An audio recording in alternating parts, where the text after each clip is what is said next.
ಸ್ನೇಹಿತರೆ ನಮಸ್ಕಾರ. ನಾನು ರವೀಂದ್ರ ಜೋಶಿ. ಹಿಂದಿನ ಸಂಚಿಕೆಯಲ್ಲಿ ಅಮಿತ್ ಶಾ ಅವರು ರಾಹುಲ್ ಗಾಂಧಿ ಅವ್ರನ್ನ ಹೇಗೆ ಡಿಟರ್ಜೆಂಟ್ ಸೋಪ್ ಹಾಕಿ ಚೆನ್ನಾಗಿ ಒಗೆದ್ರು, ಬಟ್ಟೆ ಒಗೆದಂಗೆ ಒಗೆದ್ರು ಅಂತ ಹೇಳಿದ್ದೆ. ವಿಶೇಷ ಏನಪ್ಪ ಅಂದರೆ ಯಾವಾಗಲೂ ರಾಹುಲ್ ಗಾಂಧಿ ಮಾಡೋದೇನೆಂದರೆ ತಮಗೇನು ಬೇಕೋ ಪ್ರಶ್ನೆಗಳನ್ನು ಕೇಳಿ ಬಾಯಿಗೆ ಬಂದ ಹಾಗೆ ಟೀಕೆಯನ್ನು ಮಾಡಿ ಅಸಭ್ಯವಾಗಿ ಮಾತನಾಡಿ ಅವಾಚ್ಯವಾಗಿ ಮಾತನಾಡಿ ಎದ್ದು ಹೋಗ್ಬಿಡ್ತಾರೆ. ಎಷ್ಟೋ ಸಲ ಏಕವಚನದಲ್ಲಿ ನಿಂದಿಸ್ತಾರೆ. ಆಗ ಉತ್ತರ ಕೇಳಲಿಕ್ಕೂ ಅವ್ರ ಹತ್ರ ವ್ಯವಧಾನ ಇರೋದಿಲ್ಲ. ಅವ್ರು ಎದ್ದು ಹೋದ ತಕ್ಷಣ ಅವ್ರ ಹಿಂದೆ ಅವರ ವಂದಿ ಮಾಗದರೆಲ್ಲ ಎದ್ದು ಹೋಗ್ಬಿಡ್ತಾರೆ. ಇದು ಇಲ್ಲಿವರೆಗೂ ನಡೆದು ಬಂದ ಇವರ ಸಂಪ್ರದಾಯ. ಸೋನಿಯಾ ಗಾಂಧಿ ಕೂಡ ಹಾಗೆ ಮಾಡೋರು. ತಮಗೆ ಬಂದಂಥ ಭಾಷೆ ಅದ್ಯಾವುದೋ ಅರ್ಧ ಇಟಲಿ, ಅರ್ಧ ಹಿಂದಿ, ಅರ್ಧ ಇಂಗ್ಲೀಷ್ ಸೇರಿಸಿ ಒಂದು ವಿಚಿತ್ರವಾದಂಥ ಉಚ್ಚಾರ ಅದರಲ್ಲಿ ಮಾತಾಡೋರು, ಬರೆದು ಅದನ್ನು ಇವರು ಓದಾದ ಮೇಲೆ ಅದಕ್ಕೆ ಉತ್ತರ ಕೊಡಲಿಕ್ಕೆ ಆಡಳಿತ ಪಕ್ಷದವರು ಸಿದ್ಧರಿದ್ದಾಗ ಎದ್ದು ಹೋಗ್ಬಿಡೋದು. ಇದು ಇವರ ನಿರಂತರವಾಗಿ ನಡ್ಕೊಂಡು ಬಂದಿರುವಂಥ ಪ್ರತೀತಿ. ಈಗ ಮೊದಲ ಬಾರಿಗೆ ಅಮಿತ್ ಶಾ ಅವರು ನಿನ್ನೆ ಮಾತನಾಡುವಾಗ ರಾಹುಲ್ ಗಾಂಧಿಯವರು ಕೂತಿರೋ ಶೈಲಿ ಬಗ್ಗೆ ನಂದು ಯಾವತ್ತೂ ಅಭ್ಯಂತರ ಇದೆ. ಅವರು ಈ ಡಾನ್ಸ್ ಬಾರ್ನಲ್ಲಿ ಕೂತಿರ್ತಾರಲ್ಲ, ಆ ಥರ ಈ ರೀತಿ ಕೈ ಹಾಕ್ಕೊಂಡು ಟೆಕ್ಕೆನಲ್ಲಿ ಸಿನಿಮಾದಲ್ಲಿ ತೋರಿಸ್ತಾರಲ್ಲ, ಆ ರೀತಿ ರಾಹುಲ್ ಗಾಂಧಿ ಕೂತಿರ್ತಾರೆ. ಅದೇನೋ ಆಶ್ಚರ್ಯ. ಮೊನ್ನೆ ಇದ್ದಕ್ಕಿದ್ದ ಹಾಗೆ ಒಂದೇ ಮಾತ್ರ ಬಗ್ಗೆ ಚರ್ಚೆ ನಡೆಯೋ ದಿವಸ ರಾಹುಲ್ ಗಾಂಧಿಯವರು ರಾಜೀವ್ ಗಾಂಧಿ ಥರ ಪೈಜಾಮ ಜುಬ್ಬ ಹಾಕ್ಕೊಂಡು ಬಂದಿದ್ದರು. ಹೇಳಿರೋ ಬಹುಶಃ ಅವ್ರಿಗೆ ನೀ ಈ ಥರ sports T shirt, polo T shirt ಎಲ್ಲ ಹಾಕ್ಕೊಂಡು ಬರಬೇಡ, ಇದು ಅವಮಾನ, ಇದು ಒಂದೇ ಮಾತ್ರ ಬಗ್ಗೆ ಮಾತಾಡ್ತಾ ಇದ್ದೀವಿ, ದೇಶದ ಬಗ್ಗೆ, ನೀನು ಬಂದರೆ ಅಸಹ್ಯ ಆಗತ್ತೆ, ಆ ರೀತಿ ಬರಬೇಡ ಅಂತ ಯಾರೋ ಹೇಳಿರಬೇಕು. ಅದಕ್ಕೆ ಒಂದು ದಿವಸ ಆ ರೀತಿ ಪೈಜಾಮ ಜುಬ್ಬ ಹಾಕ್ಕೊಂಬಂದಿದ್ರು. ಜೊತೆಗೆ ಪ್ರಿಯಾಂಕಾ ವಾಡ್ರಾ ಹೂಬು ಡಿಟ್ಟೋ ಇಂದಿರಾ ಗಾಂಧಿ ಯಾವ ರೀತಿ ಕಾಣಿಸ್ತಾ ಇದ್ರು ಅದೇ ರೀತಿಯಾಗಿ ಕೇಶವಿನ್ಯಾಸವನ್ನು ಮಾಡಿಕೊಂಡು ಅದೇ ರೀತಿ ಸೀರೆ ಉಟ್ಕೊಂಡು ಅದೇ ರೀತಿ ಬಂದು ಸಂಸತ್ನಲ್ಲಿ ಮಾತಾಡಿ ಹೋದರು. ಆದರೆ ನಿನ್ನೆ ಮತ್ತೆ ಯಥಾ ಪ್ರಕಾರ ರಾಹುಲ್ ಗಾಂಧಿನ ಯಾರೂ ಬದಲಿ ಮಾಡಲಿಕ್ಕಾಗಲ್ಲ. ರಾಹುಲ್ ಗಾಂಧಿ 15ನೇ ತಾರೀಕಿಂದ 20ನೇ ತಾರೀಕು ತನಕ ಜರ್ಮನಿಗೆ ಹೋಗ್ತಾ ಇದ್ದಾರಂತೆ. ನೋಡಿ ಅಂಥ ವಿಚಿತ್ರ. ಈತನನ್ನು LOP ಮಾಡಿದ್ದಾರೆ, ಲೀಡರ್ ಆಫ್ ಅಪೋಸಿಷನ್ ಪಾರ್ಟಿ ಅಂತ.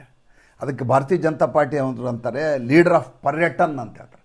ಪರ್ಯಟನ ಸುತ್ತಾಡೋದ್ರಲ್ಲಿ ಈತ ಲೀಡರ್ ಅಂತ. ಇಲ್ಲಿವರೆಗೂ ರಾಹುಲ್ ಗಾಂಧಿಯವರ ಅಟೆಂಡೆನ್ಸ್ ಇದೆಯಲ್ಲ ಸಂಸತ್ನಲ್ಲಿ, ಯಾವಾಗಲೂ ಅಟೆಂಡೆನ್ಸ್ ಹಾಕ್ತಾರೆ. ಎಷ್ಟು % ಇದೆ ಅಂತ ನೋಡಿದರೆ ರಾಹುಲ್ ಗಾಂಧಿ ಅಟೆಂಡೆನ್ಸು ಕೇವಲ 5%. ಯಾರಾದರೂ ಒಬ್ಬ ಸಂಸತ್ ಸದಸ್ಯ ಇಷ್ಟು ವರ್ಷಗಳ ಕಾಲ ಇದ್ದು, ಈಗ ಬಿಡಿ ಲೀಡರ್ ಆಫ್ ಅಪೋಸಿಷನ್ ಆಗಿದ್ದಾರೆ, ಸ್ವಲ್ಪ ಬಂದು ಹೋಗ್ತಾರೆ ಜಾಸ್ತಿ, ಇಷ್ಟು ದಿವಸದ ಅವ್ರದ್ದು ಹಿಸ್ಟ್ರಿ ತೆಗೆದ್ರೆ 5% ಅಟೆಂಡೆನ್ಸ್ ಇದೆ. ಅಖಿಲೇಶ್ ಯಾದವ್ ಇನ್ನೂ ಮಜಾ ಇದೆ. ಆತ ಅಂದರೆ 11 ವರ್ಷದಲ್ಲಿ ಒಂದೇ ಒಂದು ಬಾರಿ ಸಂಸತ್ನಲ್ಲಿ ಆತ ಮಾತಾಡಿರಲಿಲ್ಲ, ಅವನು 5%. ಇವರಿಗೆಲ್ಲ ಸ್ಥಾನಮಾನವನ್ನು ಯಾಕೆ ಜನಪ್ರತಿನಿಧಿ ಆಗಲಿಕ್ಕೆ ಜನ ಓಟ್ ಹಾಕ್ತಾರೆ ಅಂತ ನನಗೆ ಇನ್ನೂ ತನಕ ಅರ್ಥ ಆಗೋದಿಲ್ಲ. ಒಂದು ಕಡೆ ಹೇಳ್ತಾರೆ ದಿಲ್ಲಿಯಲ್ಲಿ ನಾವು ಈ ಓಟ್ ಚೋರಿ ಬಗ್ಗೆ ದೊಡ್ಡದಾದಂಥ ಸಮಾವೇಶ ಮಾಡ್ತೀವಿ ಅಂತಾರೆ. ಯಾವಾಗ? ಸಂಸತ್ ಅಧಿವೇಶನ ನಡೆಯುವಾಗ ಇವರು ಸಮಾವೇಶ. ಈಗ ಸಂಸತ್ ನಡೀತಾ ಇದೆ, 10 ಬಿಲ್ಲುಗಳನ್ನು ಮಂಡಿಸಲಾಗತ್ತೆ ಆಡಳಿತ ಪಕ್ಷದಿಂದ, ಲೀಡರ್ ಆಫ್ ಅಪೋಸಿಷನ್ ಇರೋದಿಲ್ಲ. ಕೇಳಿದರೆ ಎಲ್ಲಿ ಹೋಗ್ತಾರೆ? ಜರ್ಮನಿಗೆ ಹೋಗ್ತಾ ಇದ್ದಾರೆ. ಕೇಳಿದರೆ ಇನ್ನೊಂದು ಮಾತು ಹೇಳ್ತಾರೆ, ನರೇಂದ್ರ ಮೋದಿ ಅವರು ಹೋಗೋದಿಲ್ವಾ? ನರೇಂದ್ರ ಮೋದಿ ಅವರು ಸಂಸತ್ ನಡೆಯುವಾಗ ಅವರು ವಿದೇಶ ಪ್ರವಾಸ ಮಾಡ್ತಾರೆ. ಸ್ವಾಮಿ, ನರೇಂದ್ರ ಮೋದಿ ಅವರು ಹೋದರೆ ಅವ್ರ ಕ್ಯಾಬಿನೆಟ್ ಇದೆ, ಅವರ ಸಚಿವರಿದ್ದಾರೆ, ಅವರ ಆಡಳಿತ ಪಕ್ಷ ಅದು, NDA ಅದು, ಅಮಿತ್ ಶಾ ಇದ್ದಾರೆ, ನಿರ್ಮಲಾ ಸೀತಾರಾಮನ್ ಇರ್ತಾರೆ, ಎಲ್ಲ ಸಚಿವರು ಇರ್ತಾರೆ, ಅವ್ರು ನಡೆಸ್ಕೊಂಡು ಹೋಗ್ತಾರೆ ಸರ್ಕಾರನ. ನೀವು ಲೀಡರ್ ಆಫ್ ಅಪೋಸಿಷನ್ ನೀವು ಇರಬೇಕಾದದ್ದು ಅನಿವಾರ್ಯ, ಇರಂಗಿಲ್ಲ. ಅಂದರೆ ನಿಮಗೆ ಹುದ್ದೆ ಬೇಕು, ಅಧಿಕಾರ ಬೇಕು, ಪರಮಾಧಿಕಾರ ಬೇಕು, ಕರ್ತವ್ಯವನ್ನು ನಿಭಾಯಿಸಲಿಕ್ಕೆ ಸಿದ್ಧರಿಲ್ಲ. ಆಮೇಲೆ ನಾನು ನೋಡಿದೆ, ಏನಪ್ಪ ಜರ್ಮನಿಗೆ ಇದ್ದಕ್ಕಿದ್ದಂಗೆ ಏನು ಹೋಗ್ತಾ ಇದ್ದಾರೆ. ಯಾಕೆಂದರೆ ಇವರು ನ್ಯೂ ಇಯರ್ ಟೈಮ್ ಹೋಗೋದನ್ನು ನೋಡಿದ್ದೀನಿ ನಾನು. ಬೇರೆ ದೇಶಕ್ಕೆ ಹೋಗಿ ಹೊಸ ವರ್ಷ ಆಚರಣೆ ಮಾಡಿ ಬರೋದು ನೋಡಿದ್ದೀನಿ. ಈಗ ಡಿಸೆಂಬರ್ 15ರಿಂದ 20ಕ್ಕೆ ಏನಿದೆ ಅಂತ ನೋಡಿದರೆ ಒಂದು ದಿವಸದ ಕಾರ್ಯಕ್ರಮ ಇದೆ ಅಲ್ಲಿ ಜರ್ಮನಿನಲ್ಲಿ. ಏನದು? ಇಂಟರ್ನ್ಯಾಷನಲ್ ಓವರ್ಸೀಸ್ ಕಾಂಗ್ರೆಸ್ನ ಒಂದು ಸಮಾರಂಭ. ನನಗೆ ಮಜಾ ಅನಿಸಿದ್ದು ಅದೇ. ಈ ಇಂಟರ್ನ್ಯಾಷನಲ್ ಓವರ್ಸೀಸ್ ಕಾಂಗ್ರೆಸ್ಸದ್ದು ಭಾಳ ಮಜಾ ಇದೆ. ಪತ್ರೋಡೆ ಅಂಕಲ್ ಇದಕ್ಕೆ ಅಧ್ಯಕ್ಷ. ಈ ಪತ್ರೋಡೆ ಅಂಕಲ್ ಯಾರು? ಸ್ಯಾಮ್ ಪಿಟ್ರೋಡ.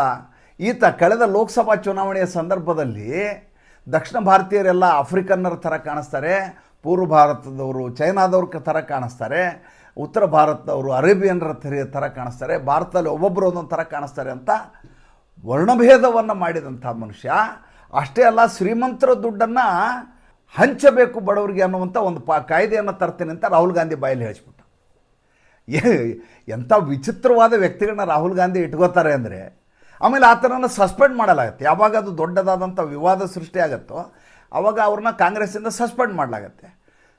ಚುನಾವಣೆ ಮುಗಿದ ತಕ್ಷಣ ವಾಪಸ್ ರೀಇನ್ಸ್ಟೇಟ್ ಮಾಡ್ತಾರೆ ಪತ್ರೋಡೆ ಅಂಕಲ್ನ. ಸ್ಯಾಮ್ ಪಿಟ್ರೋಡ ಅದಕ್ಕೆ ಅಧ್ಯಕ್ಷ. ಈ ಇಂಟರ್ನ್ಯಾಷನಲ್ ಓವರ್ಸೀಸ್ ಕಾಂಗ್ರೆಸ್ ಅದರ ಸಮಾರಂಭಕ್ಕೆ ಅವರು ಹೋಗ್ತಾ ಇದ್ದಾರೆ. ಇದನ್ನು ಬಿಟ್ಟು ಹೋಗ್ತಾರೆ, ಸಂಸತ್ ಅಧಿವೇಶನವನ್ನು ಬಿಟ್ಟು ಹೋಗ್ತಾರೆ. ಬನ್ನಿ ಮಾತಾಡೋಣ ಅನ್ನೋ ರಾಹುಲ್ ಗಾಂಧಿ ಮಾತನಾಡುವ ಸಂದರ್ಭದಲ್ಲಿ ಮಾತಾಡಲಿಕ್ಕೆ ಹೇಳೋದೇ ಇಲ್ಲ. ನಿನ್ನೆ ಸಂಸತ್ನಲ್ಲಿ ವಿಷಯ ಮಂಡನೆ ಮಾಡುವಾಗ ಇದ್ದಕ್ಕಿದ್ದಾಗೆ ಅದು ನಿಂತ್ಬಿಡೋದು ರಾಹುಲ್ ಗಾಂಧಿ. ಇಲ್ಲಿ ಅಮಿತ್ ಶಾ ಅವರು ಉತ್ತರ ಕೊಡ್ತಾ ಇದ್ದಾರೆ. ಉತ್ತರ ಕೊಡೋದನ್ನು ಸಂಪೂರ್ಣ ಕೇಳಿಸ್ಕೊಂಡು ಅದರಲ್ಲಿ ತಮಗೇನೇನು ಬೇಕೋ ಪಾಯಿಂಟ್ ಬರೆದಿಟ್ಕೋಬೇಕು. ಆಮೇಲೆ ಸ್ಪೀಕರ್ ಅಪ್ಪಣೆಯನ್ನು, ಓಂ ಪ್ರಕಾಶ್ ಬಿರ್ಲಾ ಅವರ ಅಪ್ಪಣೆಯನ್ನು ತೊಗೊಂಡು ಅಮಿತ್ ಶಾ ಅವರು ಈ ರೀತಿ ಮಾತಾಡಿದರೆ ಇದರ ಲಿಸ್ಟ್ ಸುಳ್ಳಿದೆ, ಇಷ್ಟು ಕ್ಲಾರಿಟಿ ಕೊಟ್ಟಿಲ್ಲ ಅಂತ ಆಮೇಲೆ ನೀವು ಅದನ್ನು ರಿಜೈಂಡರ್ ಮಾಡಬೇಕು. ಅದಿಲ್ಲ, ಅವ್ರು ಮಾತಾಡ್ತಾ ಇದ್ದಾರೆ, ಇದ್ದಕ್ಕಿದ್ದಾಗ ಕತ್ತರಿಸ್ತಾರೆ. ರಾಹುಲ್ ಗಾಂಧಿ ಮಾತಾಡಲಿಕ್ಕೆ ಅವಕಾಶ ಕೊಡಬೇಕು. ಅಮಿತ್ ಶಾ ಹೇಳಿದ್ರು, ಅಲ್ಲ ರೀ 30 ವರ್ಷ ಸಂಸದೀಯ ನಡಾವಳಿಯನ್ನು ಬಲ್ಲವನು ನಾನು, ನೀವು ನಿನ್ನೆ ಮಾತಾಡುವಾಗ ನಾವು ಸುಮ್ಮನೆ ಕೂತ್ಕೊಂಡು ಕೇಳಿದ್ವಿ. ಆಡಳಿತ ಪಕ್ಷದವರು ಮಧ್ಯೆ ಎದ್ದಕ್ಕೆ ನಿಮ್ಗೆ ಮಧ್ಯನೂ ಒಂದೊಂದು ಪ್ರಶ್ನೆ ಕೇಳೋದು, ಅದಕ್ಕೆ ಉತ್ತರ ಹೇಳಿ ಅನ್ನೋದು, ಮತ್ತೆ ನಾನು ಮಾತಾಡ್ತೀನಿ, ಮತ್ತೆ ಅದ್ರ ಮಧ್ಯೆ ಒಂದು ಪ್ರಶ್ನೆ ತೆಗೆಯೋದು, ಅದಕ್ಕೆ ನನ್ನಿಂದ ಉತ್ತರ ಕೇಳೋದು. ನಿಮಗಿಷ್ಟ ಬಂದಂಗೆ ನಾನು ಮಾತಾಡೋಕ್ಕಾಗಲ್ಲ. ಸಂಸದೀಯ ನಡೆ ಏನಿದೆ ಅದ್ರ ಪ್ರಕಾರ ನಾನು ಮಾತಾಡ್ತೀನಿ. ನೀವು ಹೇಳ್ದಂಗೆ ಮಧ್ಯೆ ಕತ್ತರಿಸಿ ನೀವು ಮಧ್ಯೆ ಕೇಳೋ ಪ್ರಶ್ನೆಗೆ ನಾವು ಉತ್ತರ ಕೊಡೋಕ್ಕಾಗೋದಿಲ್ಲ ಅಂತ ಅಮಿತ್ ಶಾ ಸರಿಯಾಗಿ ಜಾಡಿಸ್ಬಿಟ್ರು ನೀನೆ. ಇದ್ರ ಮಧ್ಯೆ ರಾಹುಲ್ ಗಾಂಧಿಗೆ 3 ಭಾಳ ಮುಖ್ಯವಾದಂಥ ಉದಾಹರಣೆಗಳನ್ನು ಸಾದೋಹರಿಸಿ ಹೇಳಿದರು ಅಮಿತ್ ಶಾ ಅವರು. ಏನಂತ, ಓಟ್ ಚೋರಿ ಅಂತ ರಾಹುಲ್ ಗಾಂಧೀಜಿ ಹೇಳ್ತಾರೆ. ರಾಹುಲ್ಜಿ ಇವರು ಬಿಹಾರದ ಚುನಾವಣೆಯ ಹಿಂದಿನ ದಿವಸ, ಮತದಾನದ ಹಿಂದಿನ ದಿವಸ ಆ 5ನೇ ತಾರೀಕು ಒಂದು ಬಾಂಬನ್ನು ಹಾಕ್ತಾರೆ, ಹೈಡ್ರೋಜನ್ ಬಾಂಬನ್ನು. ಅಂತೆಲ್ಲ ನಗ್ಲಿಕ್ಕೆ ಶುರು ಮಾಡಿದ್ರು. ಇಡೀ ಸಂಸತ್ನಲ್ಲಿ ಕೂತಿರುವಂಥ ಎಲ್ಲ ಸದಸ್ಯರು ಪಕ್ಷಭೇದವನ್ನು ಮರೆತು ಎಲ್ಲ ನಗ್ಲಿಕ್ಕೆ ಶುರು ಮಾಡಿದ್ರು ಬಾಂಬ್ ಅಂದ ತಕ್ಷಣ. ಯಾಕಂದರೆ ಯಾವ ರೀತಿ ಅದು ಬಾಂಬ್ ಮಿಸ್ಫೈರ್ ಆಯಿತು ರಾಹುಲ್ ಗಾಂಧಿದು ಅಂದರೆ, ಅದನ್ನು ಅಮಿತ್ ಶಾ ಅವರು ಒಂದೊಂದಾಗಿ ಯಾವ್ಯಾವ ಕಾನ್ಸ್ಟಿಟ್ಯೂನ್ಸಿಯಲ್ಲಿ ಯಾರ್ಯಾರ ಹೆಸರು ಹೇಳಿದರು, ಯಾರ ಹೆಸರು ರಿಪೀಟ್ ಆಗಿದೆ, ಯಾರ ಮನೆಯಲ್ಲಿ ಎಷ್ಟು ಜನ ಇದ್ದಾರೆ, ಇಷ್ಟು ಮಾಹಿತಿಯನ್ನು ಅಂಕಿ ಅಂಶಗಳ ಸಮೇತ ಎಲ್ಲದಕ್ಕೂ ಅಮಿತ್ ಶಾ ಅವರು ಉತ್ತರ ಕೊಟ್ಟರು. ಅದು ಮಜಾ ಅಲ್ಲ. ಮಜಾ ಇರೋದೇನೆಂದರೆ, ಅಮಿತ್ ಶಾ ಅವರು ಹೇಳಿದರು ಓಟ್ ಚೋರಿ ಬಗ್ಗೆ 3 ಇರ್ತವೆ. ಓಟ್ ಚೋರಿ ಅಂತ ಯಾವುದಕ್ಕೆ ಅಂತೀವಿ ಅಂತಂದರೆ, ಒಂದು ನಿಮ್ಗೆ ಓಟೇ ಬಿದ್ದಿರೋದಿಲ್ಲ ಆದರೂ ನೀವು ಅಧಿಕಾರಕ್ಕೆ ಬರ್ತೀರಿ, ಇದು ಓಟ್ ಚೋರಿ. ಅದಕ್ಕೊಂದು ಉದಾಹರಣೆ ಅದು. ಯಾರು ಉದಾಹರಣೆ? ಜವಾಹರ್ಲಾಲ್ ನೆಹರು ಅವರು ಉದಾಹರಣೆ ಕೊಟ್ಟರು. ಈ ದೇಶದಲ್ಲಿ ಪ್ರಧಾನಿ ಆಗಲಿಕ್ಕೋಸ್ಕರ ಎಲ್ಲ ಪ್ರಾಂತ್ಯದಿಂದ ಮತ ಹಾಕಲಿಕ್ಕೆ ಕಾಂಗ್ರೆಸ್ನ ಅಧ್ಯಕ್ಷರಿಗೆ ಅನುಮತಿಯನ್ನು ನೀಡಲಾಗಿತ್ತು. ಈ ದೇಶದಲ್ಲಿ 15 ಜನ ಒಟ್ಟು ಮೇಜರ್ ಸರ್ದಾರ್ ವಲ್ಲಭಭಾಯಿ ಪಟೇಲ್ ಅವರಿಗೆ ಮತವನ್ನು ಹಾಕಿದರು. ಇವರಿಗೆ ಜವಾಹರ್ಲಾಲ್ ನೆಹರುಗೆ ಮತಗಳೇ ಇಲ್ಲ, ಆದರೂ ಜವಾಹರ್ಲಾಲ್ ನೆಹರು ದೇಶದ ಪ್ರಧಾನಿ ಆದರು. ಇದಕ್ಕೆ ಓಟ್ ಚೋರಿ ಅಂತ ಕರೀತಾರೆ. ಮತ ಬೀಳದೆ ಹೋದರೂ ಅಧಿಕಾರಕ್ಕೆ ಬರೋದಿದೆಯಲ್ಲ, ಅದು ಓಟ್ ಚೋರಿ. ಒಂದೇ ಮಾದರಿ. ಎರಡನೇದ್ದು ಜವಾಹರ್ಲಾಲ್ ನೆಹರು ಆಯ್ತಲ್ಲ, ಅದರ ನೆಕ್ಸ್ಟ್ ಸಂತತಿಗೆ ಬರ್ಬೇಕಲ್ವ. ಎರಡನೇದು ಇಂದಿರಾ ಗಾಂಧಿ ಅವರ ಎಲೆಕ್ಷನ್ ಅಂತ ತಗೋತಾರೆ. 1975 ಚುನಾವಣೆ, ರಾಯ್ಬರೇಲಿ ಚುನಾವಣೆಯಲ್ಲಿ ಒಂದು ಕಡೆ ಇಂದಿರಾ ಗಾಂಧಿ ನಿಂತಿರ್ತಾರೆ, ಒಂದು ಕಡೆ ರಾಜನಾರಾಯಣ್ ನಿಂತಿರ್ತಾರೆ. ಸಂಪೂರ್ಣವಾಗಿ ಆಡಳಿತ ಯಂತ್ರವನ್ನು ಬಳಸಿಕೊಳ್ಳಲಾಗುತ್ತೆ, ದುರ್ಬಳಕೆ ಮಾಡಲಾಗತ್ತೆ. ಹಾಗೆ ದುರ್ಬಳಕೆ ಮಾಡಿದ್ದನ್ನು ರಾಜನಾರಾಯಣ್ ಕೋರ್ಟ್ನಲ್ಲಿ ಪ್ರಶ್ನೆ ಮಾಡ್ತಾರೆ, ಅಲಹಾಬಾದ್ ಹೈಕೋರ್ಟ್ನಲ್ಲಿ. ಅವರ ಸ್ಥಾನ ಅನೂರ್ಜಿತಗೊಳ್ಳುತ್ತೆ, ಅಸಿದ್ಧಗೊಳ್ಳುತ್ತೆ. ಆದರೂ ಕೂಡ ಅವರು ಅಧಿಕಾರದಲ್ಲಿ ಮುಂದುವರಿತಾರೆ, ತುರ್ತು ಪರಿಸ್ಥಿತಿಯನ್ನು ಹೇರ್ತಾರೆ. ಇದು ಓಟ್ ಚೋರಿ. ಸರ್ಕಾರದ ಯಂತ್ರವನ್ನು ದುರ್ಬಳಕೆ ಮಾಡಿಕೊಂಡು ಚುನಾವಣೆಯಲ್ಲಿ ಗೆಲ್ಲೋದಿದೆಯಲ್ಲ, ಅದಕ್ಕೆ ಓಟ್ ಚೋರಿ ಅಂತಾರೆ. 3ನೇ ಓಟ್ ಚೋರಿ ಹೇಳಿದ್ರಲ್ಲ, ಅದು ಎಲ್ಲ ಕಡೆ ಬೆಂಕಿ ಹತ್ತಿಬಿಡ್ತು. ನಿನ್ನೆ ಅಮಿತ್ ಶಾ ಹೇಳಿದ್ದು, ಅದರ ಹಿಂದಿನ ದಿವಸ ದಿಲ್ಲಿಯ ರಾವ್ಸ್ ಅವೆನ್ಯೂ ಕೋರ್ಟ್ನಲ್ಲಿ ಈ ದೇಶದ ನಾಗರಿಕರಲ್ಲದೇ ಇರುವಂಥ ಸೋನಿಯಾ ಗಾಂಧಿಯವರು ಮತದಾನವನ್ನು ಮಾಡಿದರು ಅಂತ ಒಬ್ಬರು ಆರೋಪ ಮಾಡಿದ್ದಾರೆ. ಅದು ಕೇಸು ಅಡ್ಮಿಟ್ ಆಗಿದೆ, ಅದರ ನೋಟಿಸ್ ಜಾರಿಯಾಗಿದೆ. ಅದು ನಿಜವಾದ ಓಟ್ ಚೋರಿ. ಈ ದೇಶದ ನಾಗರಿಕರಲ್ಲದೆ ಹೋದರು ಮತದಾನದ ಹಕ್ಕನ್ನು ಬಳಸ್ಕೊಳ್ಳೋದಿದೆಯಲ್ಲ, ಅದಕ್ಕೆ ಓಟ್ ಚೋರಿ ಅಂತಾರೆ. ಅಂತ ಎಲ್ಲ ಕೆರಚಲಿಕ್ಕೆ ಶುರು ಮಾಡಿಬಿಟ್ರು. ಏನು ಬಾಯಿಗೆ ಬಂದ ಹಾಗೆ ಮಾತಾಡೋದು, ಏನಿದು ಕೋರ್ಟ್ನಲ್ಲಿರೋ ವಿಚಾರ, ಅದ್ರ ಬಗ್ಗೆ. ಇದಕ್ಕಿದಾಗ ಪಕ್ಕದಲ್ಲಿ ಈ ಕರ್ನಾಟಕ ಕೂತಿದ್ದ ರಾಹುಲ್ ಗಾಂಧಿಗೆ ಸಮಾಧಾನ ಮಾಡಬೇಕಲ್ವಾ, ಕರ್ನಾಟಕ ಎದ್ದು ನಿಂತ್ಬಿಟ್ಟು ಕೆ ಸಿ ವೇಣುಗೋಪಾಲ್, झूठ है वो मतदान नहीं किया है, झूठ बोल रहे हैं आप. ಅವ್ರು ಮತದಾನ ಮಾಡಿದಾರೋ ಇಲ್ಲೋ ಸೋನಿಯಾ ಗಾಂಧಿ ಅವರು, ಅದು ಕೋರ್ಟ್ನಲ್ಲಿ ತೀರ್ಮಾನ ಆಗುತ್ತೆ. ಕೋರ್ಟ್ ನೋಟಿಸ್ ಅಂತೂ ಕೊಟ್ಟಿದೆಯಲ್ವಾ, ಅದು ಓಟ್ ಚೋರಿ ಅಂತ ಎಲ್ಲರೂ ಮಾತಾಡ್ಲಿಕ್ಕೆ ಶುರು ಮಾಡಿದರು. ಆಮೇಲೆ ಓಂ ಪ್ರಕಾಶ್ ಬಿರ್ಲಾ ಅವರು ಅದಕ್ಕೆ ಸ್ಪಷ್ಟೀಕರಣವನ್ನು ಕೊಟ್ಟರು. ನೋಡಿ, ಅಮಿತ್ ಶಾಜಿ ಹೇಳಿದ್ದೇನು ಹೇಳಿದ್ದಾರೆ, ಈ ರೀತಿಯಾದಂಥ ಒಂದು ಆರೋಪ ಇದೆ, ಈ ಆರೋಪಕ್ಕೆ ಸಂಬಂಧಪಟ್ಟ ಹಾಗೆ ಕೋರ್ಟಿನಿಂದ ನೋಟಿಸ್ ಜಾರಿಯಾಗಿದೆ ಅಂತ ಹೇಳಿದ್ದಾರೆ. ಮತ ಹಾಕಿದ್ದಾರೆ ಅಂತ ಹೇಳಿಲ್ವಲ್ಲ, ಮತ ಹಾಕಿದ್ದಾರೆ ಅಂತ ಆರೋಪ ಇದೆ, ಕನ್ವಿಕ್ಷನ್ ಆಗಿದೆಯೋ ಅಕ್ವಿಟ್ ಆಗಿದೆಯೋ ಅದ್ರ ಬಗ್ಗೆ ಮಾತಾಡಿಲ್ವಲ್ಲ. ಆದ್ದರಿಂದ ನೀವು ಕುತ್ಕೊಳ್ಳಿ ಅಂತ ಕೆ ಸಿ ವೇಣುಗೋಪಾಲ್ ಕೂಡಿಸಿದರು. ಓಂ ಪ್ರಕಾಶ್ ಬಿರ್ಲಾ ತುಂಬ ಚೆನ್ನಾಗಿ ಹೆಡ್ ಮಾಸ್ಟರ್ ಥರ ಸಂಸತ್ತನ್ನು ನಿಭಾಯಿಸ್ತಾರೆ. ಇಲ್ಲದೆ ಹೋದರೆ ಬೇರೆ ಯಾರಾಗಿದ್ದರೆ, ನಮ್ಮಂಥವ್ರು ಯಾರೋ ಕೂತ್ರೆ 2 ಕಪಾಳ ಕೊಡೋದು ಯಾವ್ದು ಬಂದುಬಿಡ್ತಿದ್ದೆ, ಆ ರೀತಿಯಾದಂಥ ಸ್ಥಿತಿ.